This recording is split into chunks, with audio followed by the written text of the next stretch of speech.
Hello, today I will guide you on how to fix the Google Chrome failed download error and solve file download issues in the Chrome browser.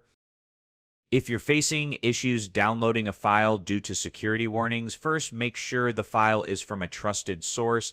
If it's from an unknown or suspicious source, it's best not to download it at all. If you still want to proceed, try using a different browser like Firefox, Safari, or others.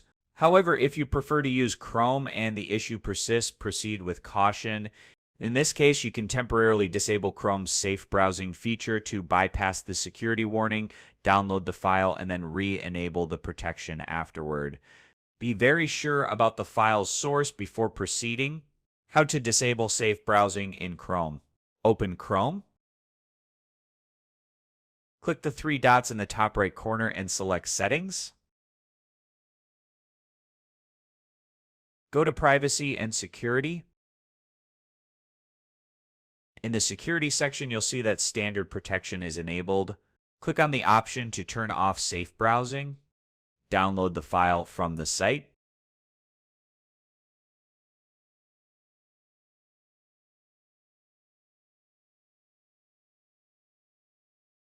After downloading, return to the same settings page and re-enable Standard Protection.